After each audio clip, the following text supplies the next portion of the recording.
একটা ইন্টারেস্টিং বিষয় হচ্ছে যারা এই কাজটা করেছে এর বেশিরভাগই হচ্ছে বহিরাগত। ইভেন যিনি সাক্ষাৎকার দিয়েছেন সে নিজেও ঢাকা বিশ্ববিদ্যালয়ের না।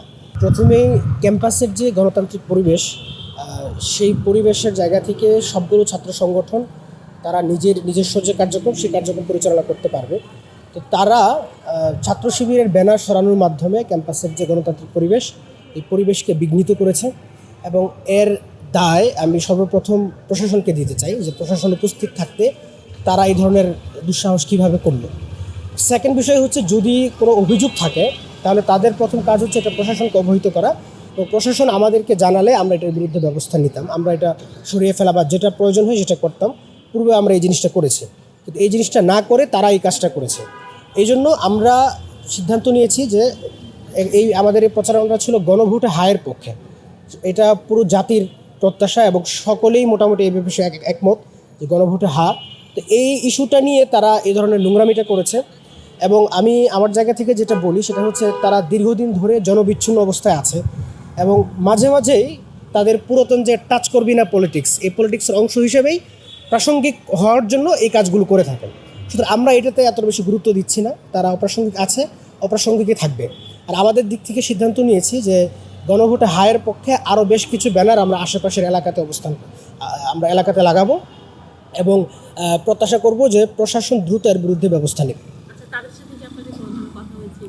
তাদের সাথে আমাদের কোনো যোগাযোগ হয় নাই। আর একটা ইন্টারেস্টিং বিষয় হচ্ছে যারা এই কাজটা করেছে এর বেশিরভাগই হচ্ছে বহিরাগত। ইভেন যিনি সাক্ষাৎকার দিয়েছেন সে নিজেও ঢাকা বিশ্ববিদ্যালয়ের না। ঢাকা বিশ্ববিদ্যালয়ের বাহির থেকে বহিরাগত একজন এসে ঢাকা বিশ্ববিদ্যালয়ের ছাত্র শিবিরের ব্যানারকে সরানো, এটা মানে রীতিমতো বড় ধরনের একটা অপরাধ বলে আমি মনে করি। সুতরাং আমি প্রত্যাশা করছি যে প্রশাসনের বিরুদ্ধে যথাযথ ব্যবস্থা নেবে। এটা মূলত তাদের যে স্বভাবজাত পূর্বের যে স্বভাব বা তাদের যে কার্যক্রমের ধারাবাহিকতা তারই অংশ হিসেবে তারা এই কাজটা করেছে এবং তারা চায় যে ক্যাম্পাসে গণতান্ত্রিক যে পরিবেশ, সবগুলো ছাত্র সংগঠন শান্তিপূর্ণভাবে তাদের যে অবস্থান, এই অবস্থানটা যেন কোনোভাবে টিকতে না পারে, এই জন্য তারা স্বেচ্ছায় এই ধরনের কাজ করে থাকে এবং তারা এই নিজেরা প্রাসঙ্গিক হয়ে ওঠার জন্যই মূলত এই কাজটা করেছে, এটাই আমরা বিশ্বাস করি। আর ট্যাগিংয়ের কালচার তো ইতিমধ্যে 5 আগস্টের মাধ্যমে এটা শেষ হয়ে গেছে এবং সামনেও এই কালচার আবার ফিরতে দেওয়া হবে না ইনশাল্লাহ।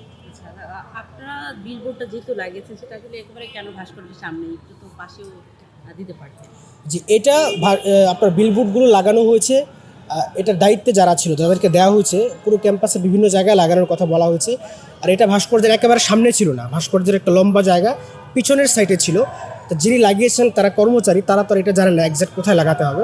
তো এই জায়গাটার কারণে তারা লাগিয়েছে। তবে এখনও ইস্যু হচ্ছে যে এটা আইনত নিষিদ্ধ কিনা, এটা একটা বড় ইস্যু। যদি কোনো অবজেকশন থাকে আমাদেরকে এটা জানালে আমরা এটা নিজ দায়িত্বে এটা সরিয়ে ফেলতাম, কিন্তু প্রশাসনকে অবহিত না করে তারা নিজ দায়িত্বে অন্য আর একটা ছাত্র সংগঠনের ব্যানার সরিয়ে ফেলা, এটা রীতিমতো একটা স্বৈরাচারী কার্যক্রম এবং তার এই ইন্টেনশন থেকে এটা বোঝা যায় যে তারা ইন্টেনশনালি এই কাজটা করেছে যেন তারা একটা ঝামেলা পাকাতে পারে নির্বাচনকে সামনে রেখে এবং পুনরায় আবার প্রাসঙ্গিক হতে পারে। এই জন্য আমরা আমাদের জায়গা থেকে এটাকে খুব বেশি গুরুত্ব দিচ্ছি। না, রাজু ভাস্কর্য না, রাজু ভাস্কর্যের আশেপাশের যে এলাকা সেখানে আমরা আরও বেশ কয়েকটা গণভোটে হায়ের পক্ষে বিলবোর্ডগুলো টানাবো আর কি, এটা সিদ্ধান্ত আছে।